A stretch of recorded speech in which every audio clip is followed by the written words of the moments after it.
같이 외쳐보겠습니다. 나는 구원의 통로입니다. 나는 축복의 통로입니다. 나는 행복의 통로입니다.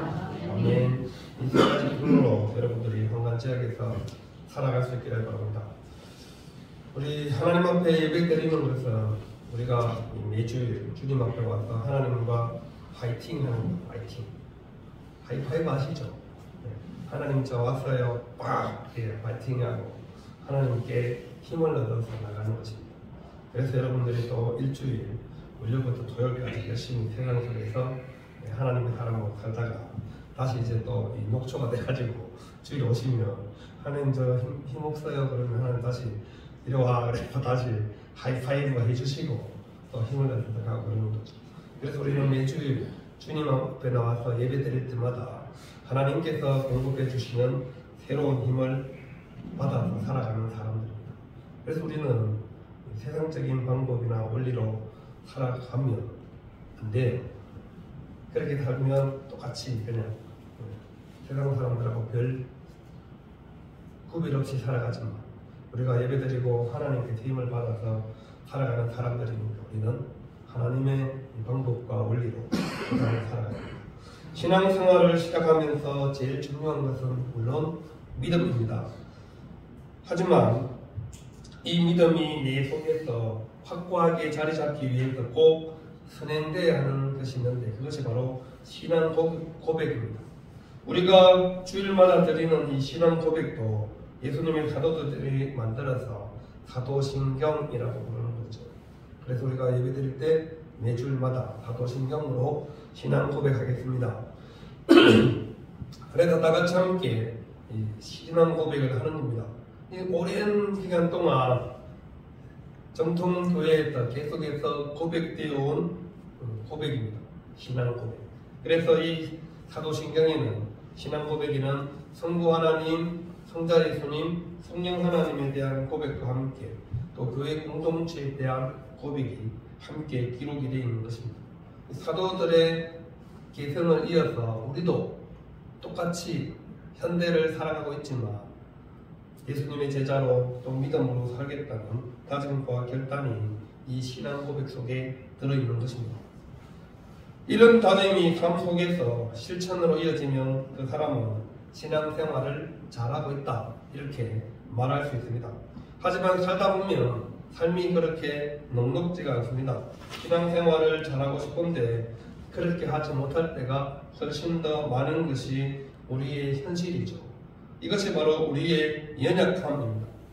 늘 넘어지고 때때로는 강력하게 주님을 붙잡고 살아가겠다고 결단도 해보지만 그것이 오래 가지 못할 때가 더 많다는 거죠. 그래서 하는 말이 그거죠. 작심삼일. 작심했는데 며칠 간다는 거예요? 3일밖에 못 간다는 거예요. 작심삼일. 오늘 본문에 등장하는 내용은 우리 교회를 다니신 분들은 이 시기 사순절 기간이 되면 늘 듣는 말씀 중에 하나죠. 베드로의 예수님의 부인, 그것도 3번씩이나. 베드로는 예수님의 수제자입니다. 예수님께서 아주 아끼고 그리고 귀하게 여기는. 그래서 예수님께서 특별히 가시는 곳에 항상 베드로가 동행입니다. 물론 베드로, 야고보, 요한 이 세 사람 12명이 다 함께 움직이지만 또 특별히 이 3명과 동행하는 때도 있었음을 우리가 성경을 통해서 알 수 있죠. 회당장 야이로의 딸을 살릴 때, 또 게셋마네 동산에 기도하러 가실 때, 또 이 변화산상에 올라가실 때 보면 물론 다른 제자들 놔두고 좀 더 예수님과 함께 있었던 사람들이 이 3명의 제자들인데 그 중에 항상 베드로는 빠지지 않았습니다. 오늘도 우리가 읽은 본문 앞에 보시면 마태복음 26장 33절에 예수님께서 최후의 만찬을 하면서 제자들에게 너희 중에 한 명이 나를 배반할 것이고 너희들이 나를 다 버리고 도망갈 거다 이런 말씀을 하니까 베드로가 33절에 이렇게 말합니다. 베드로가 대답하여 이르되 모두 주를 버릴지라도 나는 결코 버리지 않겠나이다. 모두가 다 주님을 버려도 저는 결코 주님을 안 버리겠습니다. 이게 예수님이 잡히시기 전날 밤 낮에 했던, 그리고 저녁 만찬 때 했던, 낮도 아니죠, 저녁 만찬 때 했던 베드로의 의지였죠. 다 버려도 저는 절대 주님 버리지 않겠습니다. 그러자 예수님께서 베드로에게 오늘 밤 닭 울기 전에 네가 3번 나를 부인하리라 이렇게 말씀하시니까 베드로가 또 한수 더 떠서 35절에 이렇게 말합니다.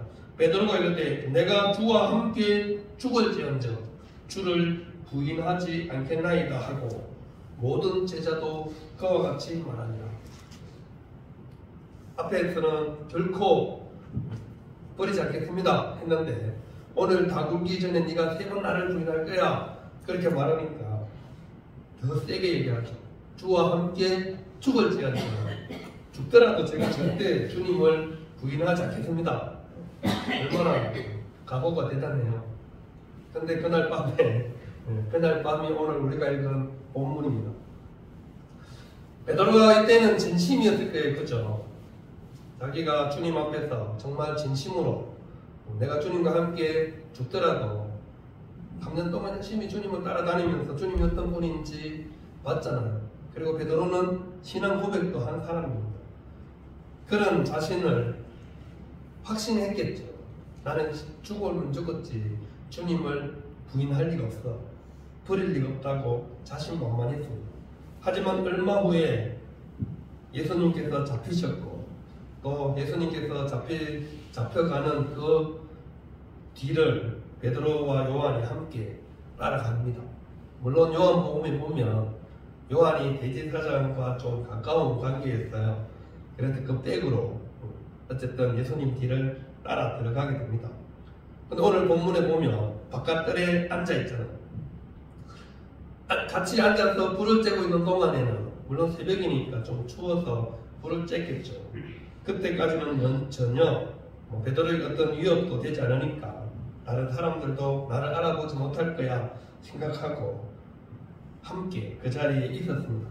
그런데 마치 한 여종이 베드로를 알아보고는 이렇게 말합니다. 너도 갈릴리 사람 예수와 함께 있었더라. 갈릴리 사람인 걸 알아보고 예수님을 갈릴리 사람이라고 표현하면서 그 예수와 함께 있었다. 그 말을 하자 이 베드로가 갑자기 당황했죠. 아무도 나를 못 알아볼 거야 생각했는데 베드로를 알아보니까 나는 네가 무슨 말을 하는지 알지 못하겠다 이렇게 잡아뗍니다. 이 말이, 여러분 성경에 나와 있는 이 한 여종은 집에서 자는 심부름하는 나이 어린 여종입니다. 나이 어린 여종. 그러니까 베드로가 대충 얼버무려도 충분히 넘어갈 수 있을 거라 생각했겠죠. 그러니까 도대체 뭘 뚱땅지 같은 말을 하는 거야.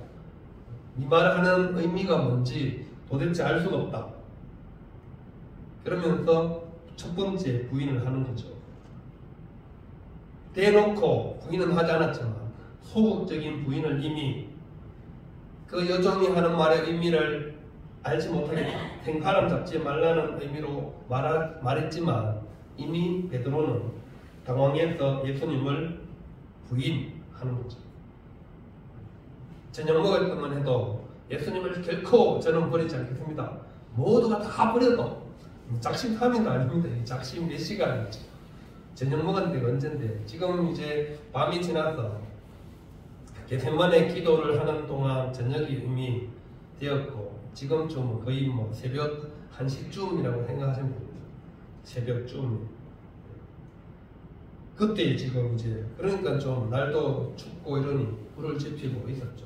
이미 예수님은 대제사장들 또 종교 지도자들 앞에서 지금 신문을 받고 있는 중이고요.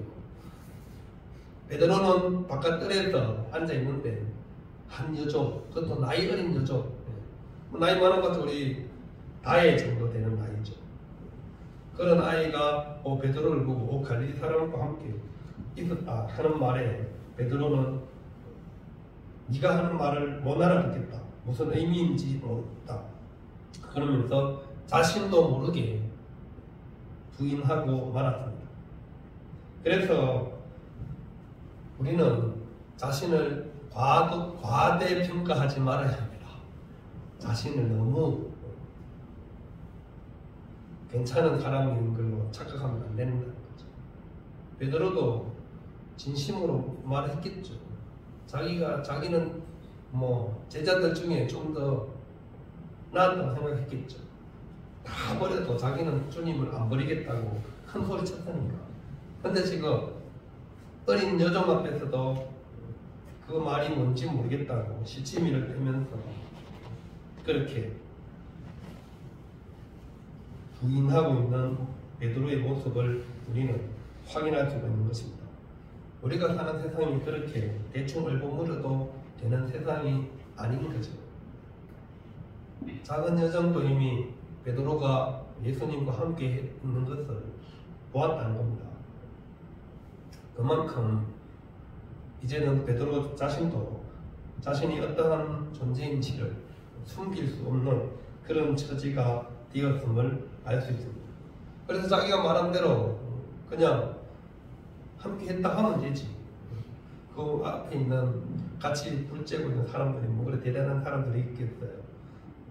예회장 집에서 밤에 잠도 못 자고 지금 같이 불 쬐고 있으면 다 하인들이 있는데 굳이 하인들 앞에서 아니라고 할 이유도 없는데 베드로는 막상 위협이 되지 않을 거라고 생각했는데 갑자기 자기를 알아보자 당황하기도 했지만 두렵고 무서웠겠죠.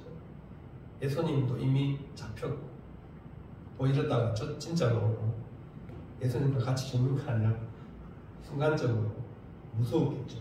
우리가 갑자기 두렵고 무서운 일이 생기면 위기를 모면하기 위해서 거짓말을 하게 된다. 큰 소리 칠 때는 진심이었지만 갑자기 나에게 그리고 내 생명에 위협이 생기면 자신도 모르게 자신을 방어하는 존재로 바뀌는 거죠. 자신을 방어하려고 하니 어쩔 수 없이 거짓말을 하는 거죠. 무슨 말인지 못 알아듣겠다고 말하면서 그렇게 거짓말을 하는 거죠. 하지만 거짓말을 하다 보면 거짓말을 더 많이 해야 됩니다. 왜? 거짓말이기 때문에. 진실은 그냥 진실만 말하고 끝나면 되는데 똑같은 말을 계속 하면 되는데 나 예수님 대장 맞아 그 말로 하면 되잖아요. 근데 거짓말을 계속 더 다른 말을 더 또 강하게 해서 상대방에게 확신을 심어줘야 하기 때문에 더 큰 거짓말을 할 수밖에 없게 되는 것이죠. 그래서 예수님께서 마태복음 10장 32절 33절에 이렇게 말씀하고 있습니다. 누구든지 사람 앞에서 나를 시인하면 나도 하늘에 계신 아버지 앞에서 그를 시인할 것이요 누구든지 사람 앞에서 나를 부인하면 나도 하늘에 계신 내 아버지 앞에서 그를 부인하리라. 시인, 부인 맞죠? 여러분 시인이 좋아요? 부인이 좋아요? 시인이 좋죠. 예수님을 이 세상에서 사람들 앞에서 시인하는 사람, 그 사람을 하나님 앞에서 나도 시인하고 하나님 앞에 저 사람 압니다 인정하겠다는 거죠. 근데 그 사람이 이 세상에서 사람들 앞에서 예수님을 부인하면 예수님도 하나님 앞에서 부인하시겠다 말씀하고 있는 겁니다. 굉장히 중요한 말씀입니다. 우리가 이 땅에서 예수님 믿는 척하면서 사람들 앞에서 전혀 그리스도인이 아닌 것처럼 살아가면 결국 우리가 하나님 심판대 앞에 섰을 때 우리를 유일하게 변호해 주실 분이 예수님이시거든요. 예수님이 우리의 변호사인데 하나님이 변호인 변론하세요. 변론해줘야 되는데 모르는 사람인데요. 이러면 어떻게 되는 거예요? 끝나는 거죠. 바로 그냥 지옥행입니다. 여지가 없어요. 예수님 모른다 그러면. 그래서 예수님께서 그리스도인들이 사람들 앞에서 시인하고 부인하는 일이 얼마나 중요한 일인지 말씀해 주고 있습니다. 우리의 변호인, 유일한 변호인이 바로 예수님이시고 예수님이 변호해주면 모든 일이 다 해결되거든. 변호해주면 아버지 앞에서 맞습니다. 하나님의 자녀가 맞습니다. 저를 믿는 제 제자 맞습니다. 이렇게 말해주면 하나님께서 바로 그냥 패스 되는 건데, 예수님께서 어이 저 사람 뭡니다 이러면 모든 게 다 끝나는 거고. 사실 이 땅에서 여러분들이 믿음으로 잘 살았다고 하는데 하나님 심판대 앞에서 예수님이 모른다 하면, 우리 마태복음 25장 있잖아요. 기름을 준비하지 않은 5 처녀처럼 문 열어주세요 두드리는데 나는 너희가 누군지 도무지 알 수가 없다. 그러면 게임 끝나는 겁니다. 그래서 우리는 이 땅에서 더욱더 주님을 시인하고 믿음으로 고백하는 것이 중요합니다. 그리고 사람들 앞에서 내가 그리스도인임을 나타내며 살아가는 것, 예수님이 나의 주님이라고 고백하며 살아가는 것 굉장히 중요하다고 주님께서 우리에게 말씀해 주셨습니다. 그래서 예수님은 사람들 앞에서 나를 시인하면서 살아가기를 원하십니다. 그래야 예수님을 전가하고 자랑하죠. 우리가 사람들 앞에서 예수님을 시인 안 하면 어디 가서 시인하실 거예요? 사람들에게 예수님을 나타내고 자랑해야 되는데 사람들 앞에서는 말 안 하고 있다. 어디 가서 산에 가서 막 고함 칠 거예요. 산에 가서 저 예수님 알아요. 아무 소용없다는 거죠. 그래서 우리는 우리에게 어떠한 위협이 찾아오더라도, 위기를 만난다 할지라도 예수님을 부인하지 않는 저와 우리 모든 성도님들 될 수 있기를 바랍니다. 베드로의 두 번째 부인이 이제 등장하게 되는데요. 베드로는 자기를 알아본 여종을 피해서, 여기 성경 본문에는 대문 앞까지 되어 있는데 대문 안으로 이제 급하게 자리를 옮겼습니다. 여종이 벌써 자기를 알아보고 갈릴리 사람과 너도 함께 있었지, 그렇죠. 급하게 장소를 옮겨서 이제 대문 안으로 들어가는데, 근데 문제는 그 안에 들어가서도 다른 여종입니다. 같은 사람 아니고 다른 사람이, 다른 여종인데 베드로를 보고는 더 구체적이고 확실하게 말하죠. 72절에 보면 그 말하는 여종 앞에서 베드로가 맹세하고 부인하여 이르되 나는 그 사람을 알지 못한다.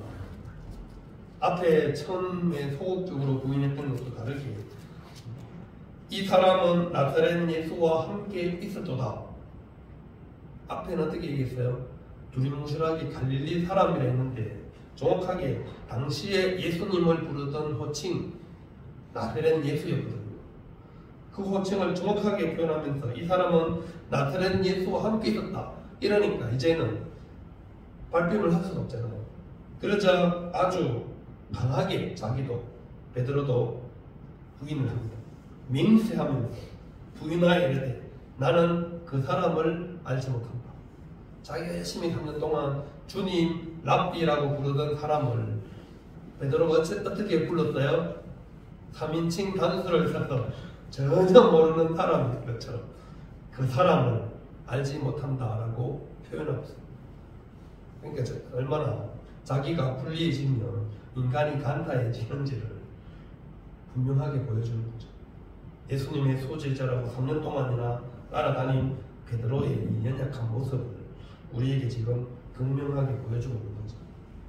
그것도 여종 앞에서, 대제사장들이나 종교 지도자들 앞에서 부인하는 것도 아니에요. 집에서 그냥 잔치 물어가고 다니는 다른 여종이 이 사람도 나사렛 예수와 함께 있었다.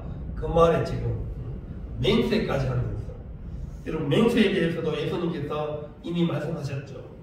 마태복음 5장 34절부터 37절에 보면 맹세에 대해서 이렇게 말씀합니다. 나는 너에게 이르노니 도무지 맹세하지 말지니 하늘로도 하지 말라. 이는 하나님의 보좌이며 땅으로도 하지 말라. 이는 하나님의 발등상이며 예루살렘으로도 하지 말라. 이는 큰 임금의 성이며 네 머리로도 하지 말라. 이는 내가 한 트럭도 희고 금기 할 수 없음이라. 오직 너희 말은 옳다 옳다 아니라 아니라 하라. 이에서 지나는 것은 악으로부터 나느니라. 이에서 더 지나가면 그게 악으로부터 나오는 것이니까 맹세하지 말라고. 하늘로도 땅으로도 예루살렘을 향해서도 그리고 자기 머리를 끌고도 맹세하지 말라는 거죠. 왜?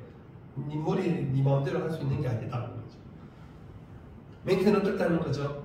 내가 하는 말이 진심입니다, 확실합니다 라고 강하게 어필하고 싶을 때 뭐 하늘을 대고 땅을 대고 맹세하잖아요.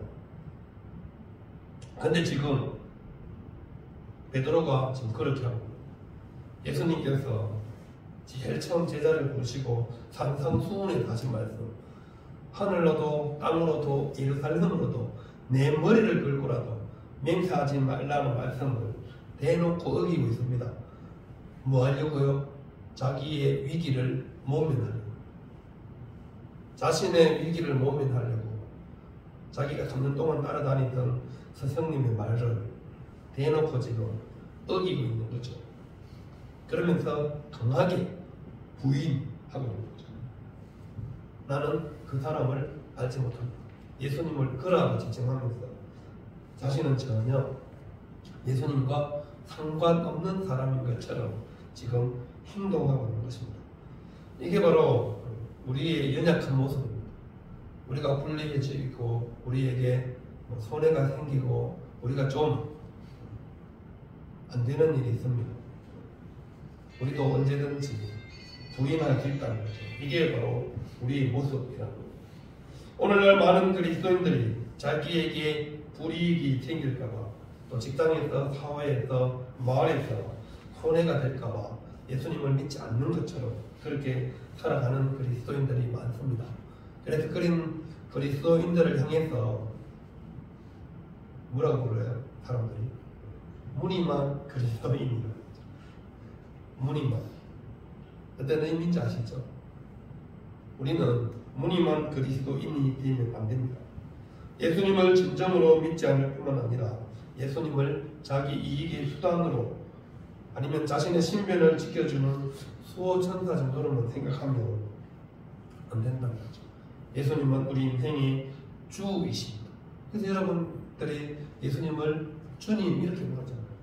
내가 주인이 아니라 예수님이 주인이신데 그게 바뀌면, 자기가 주인이 되면 예수님을 그냥 수단과 도구로 전락시키게 되는 것이죠. 그러면 예수님은 그냥 나를 도와주는 조력자. 그러면 결과적으로 알라딘에 나오는 마술 램프 요정 지니 밖에 안 되는 겁니다. 늘 나와서 하죠. 어떤 주인이 문지르든 상관없습니다. 램프를 문지르기만 하면 다 램프 요정의 주인이 되는 겁니다. 그럼 세 가지 소원은 꼭 들어준다는 거죠. 예수님은 그런 분이 아니십니다. 우리가 주인이 아니라 예수님이 주인이십니다. 신앙생활을 그렇게 하면 우리에게는 은혜도 구원도 영원한 생명도 그리가 멀게 된다는 것이죠. 어떠한 위험이 내게 닥친다고 할지라도 우리는 당당하게 그리스도인임을 말할 수 있어야 합니다. 갈라디아서 6장 17절에 보면 바울 목사님이 이렇게 고백합니다. 이후로는 누구든지 나를 괴롭게 하지 말라. 내가 내 몸에서 예수의 흔적을 지니고 있노라. 우리도 바울 사도처럼 똑같이 예수님의 흔적을 지니고 살아가는 사람들입니다. 예수님의 십자가의 보혈의 피가 우리 안에 흐르고 있습니다. 물론 육신의 피도 흐르죠. 그래서 우리는 예수님을 믿고 또 그 예수님으로 인하여서 영원한 생명을 얻어서 새로운 피조물로 하나님의 백성으로 살아가는 사람들입니다. 어떠한 상황에서도 주님을 부인하지 않고 당당하게 예수님이 나의 주님이라고 고백하는 저와 우리 모든 성도님들 될 수 있기를 바랍니다. 그러면 예수님께서 우리에게 예수님 때문에 받는 손해, 예수님 때문에 생긴 불이익을 주님께서 반드시 약속하셨습니다. 30배, 60배, 100배로 갚아주시겠다. 여러분 30배, 60배, 100배 생각해보세요. 얼마나 나의 계산으로 나의 상상력으로 도저히 상상할 수 없는 것으로 주님이 갚아준다는 것이죠. 이제 마지막으로 베드로의 세 번째 부인이 등장하죠. 맹세도 모자라서 사람들이 이제 베드로의 얼굴을 다 확인했죠. 그러자 사람들이 몰려와서 너도 진실로 그 도단이라 네 말소리가 너를 표명한다 이렇게 말합니다. 무슨 말이에요? 예수님의 제자들이 대부분 다 갈릴리 사람들이죠. 예루살렘에서 지금 말하고 있는데 베드로의 말투가 어디 말투라는 거예요? 갈릴리 억양이라는 거죠. 갈릴리 사투리. 여러분 제가 어디 사람이게요? 모르는 사람은 간첩이에요. 제 말소리 딱 들으면 목사님은 경상도 분이시구나. 웬만하면 다 알아요. 말투, 사투리 다 경상도. 제가 강원도도 살았고요. 경남에서도 살았고 또 군생활은 이래봬도 제가 서울특별시에 됐습니다. 그럼에도 불구하고 제 말투는 경상도, 갱상도라고 그러죠. 경상도 사투리 쓰니까 다 사람들이 모르는 사람 몇 마디 해보면 한 경상도시네요. 다 알아요. 왜? 말투가 경상도 말투니까. 지금 베드로도 가만히 있을 때는 몰랐다가 지금 계속 맹세까지 하고 막 부인하고 이러니까 사람들이 말투를 듣고 어디 사람 줄 알아요? 갈릴리 사람인 것을 알아차립니다. 그리고 네 말소리가 너를 표명한다. 네 억양, 네 사투리를 들어보니 확실히 갈릴리 사람이 맞구나 얘기하는 거죠. 이런 걸 우리는 빼박이라 합니다. 빼도 박도 못하게 이제 탈로 났죠. 그러니 74절에서 세 번째 부인이 이루어집니다. 그가 저주하며 맹세하여 이르되 나는 그 사람을 알지 못하노라 하니 곧 닭이 울더라. 이번에는 좀 더 맹세로는 이제 부족하니까 뭐 어떻게 했어요? 저주까지 하면 저주. 보통 사람들은 여기서 베드로가 예수님을 저주했다 이렇게 생각할 수 있을 수도 있는데 이 저주는 맹세하는 사람이 자기의 말이 거짓이며 신이 나에게 저주를 내리면 그 모든 저주를 내가 다 받아도 괜찮아라는 의미입니다. 그럼 무슨 말이에요?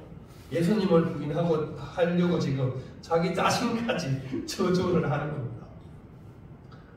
자기 말이 거짓이면 신이 나에게 내리는 모든 저주를 내가 다 받아도 괜찮아. 그런 각오로 지금 예수님을 모른다고 부인하니 얼마나 마음이 다급하고 상황이 별로 안 좋은지 이제 짐감 가시죠. 최악의 상황에 직면한 거죠. 앞에서는 여정만 갈릴리 사람, 나사렛 예수와 함께 있었던 사람이라 했는데 이제 다른 사람들까지도 말소리까지도 이제 오락 났으니 더 이상 방법이 없는 겁니다. 그러니 자신의 말이 거짓이 아님을 자신을 저주하면서까지 나는 그 사람을 알지 못하는다고 얘기를 하는 거죠. 그러자 뭐가 올렸어요? 예수님이 예언하신 대로 곧 닭이 울다. 닭 울음 소리가 아주 중요합니다. 닭 울음 소리. 그 닭 울음 소리를 듣고서야 자기가 지금 뭔 짓을 했는지 뒤통수를 한 대 세게 얻어맞은 것처럼 알게 되었죠.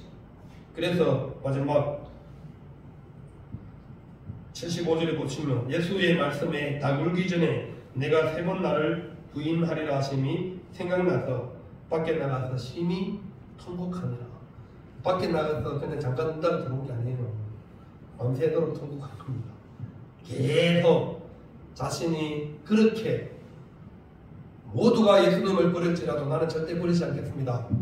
죽더라도 예수님을 부인하지 않겠습니다. 이렇게 말했는데 예수님의 예언대로 닭 울기 전까지는 3번씩이나 그것도 자신을 저주하면서까지 맹세까지 하면서 예수님을 모른다고 했더니 얼마나 마음이 아프고 괴롭고. 그래서 예수님께서 심문받는 날이 새는 동안 심히 통곡했다. 계속 울었다는 겁니다. 계속 회개했겠죠. 이것이 베드로의 모습, 모습이고 오늘 저와 여러분들의 모습, 우리는 언제든지 연약해서 나에게 엄청난 위기가 생기고 내 삶에 위협적인 일들이 생길 때마다 예수님을 모른다, 부인할 수도 있습니다. 하지만 다구름 소리가 항상 우리에게 있음을 기억하십시오. 다구름 소리. 이 다구름 소리는 여러분에게 어떤 소리로 들릴지, 베드로에게는 다구름 소리지만 우리에게는 요즘 새벽에 다 가는잖아요. 우는 집에도 있겠지만. 그래서 우리에게 다구름 소리는 우리의 신앙을 다시 한번 전환시켜주는 소리가 있다는 것이죠. 가룟 유다와 베드로의 차이점이 바로 여기 있습니다. 가룟 유다는 깨달았지만 심히 통곡하면서 하나님 앞에 회개하지 않고 목매달아 자살하는데, 베드로는 심히 통곡하고 회개하고 다시 새롭게, 물론 잠시 자신의 잘못 때문에 고향으로 돌아가서 고기나 잡아야 되겠다, 그러고 잠시 고향에 가지마, 그래도 예수님 다시 찾아오시잖아요. 베드로를.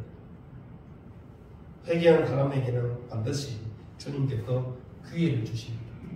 다시 사람 만난 업으로. 그래서 요한복음 마지막에는 예수님이 찾아오셔서 베드로에게 내가 나를 사랑하느냐 3번씩이나 물어보는 이유가 바로 거기 있습니다. 다시 사명의 자리로, 그리고 자신이 해야 될 자리로 주님께서 회복시켜주는 거죠. 베드로가 막 부끄러워하라고 3번씩 물어보는 거 아니에요. 네가 있어야 할 자리, 고기 잡는 이 바닷가가 아니라 사람들에게 예수님을 전하고 복음을 전하는 자리, 그 자리로 다시 돌아가라고 예수님은 베드로에게 찾아오셔서 네가 나를 사랑하느냐고 3번씩이나 물어보십니다. 베드로를 완전히 회복시켜 주시는 것이죠. 그래서 베드로가 치유받고 회복되어서 다시 예수님의 사도로, 초대교회의 지도자로 그 자리에 설 수 있는 것입니다. 우리가 이 땅을 살아가는 동안 주님을 사랑하는 만큼 우리가 주님 앞에 헌신하며 믿음으로 살아갈 수 있습니다. 우리 성도님들이 주님의 사랑을 입은 자답게 주님을 온전히 사랑하며 살아갈 수 있기를 바랍니다. 그리고 이 사순절 기간에 더욱 주님을 견고하게 붙잡고 살아갈 때 어떠한 위협에서도 우리의 믿음이 견고해야 넘어지지 않을 수 있습니다. 이 확신을 가지고 주님만 의지하며 살아가는 우리 모든 성도님들 다 될 수 있기를 바랍니다. 기도하겠습니다.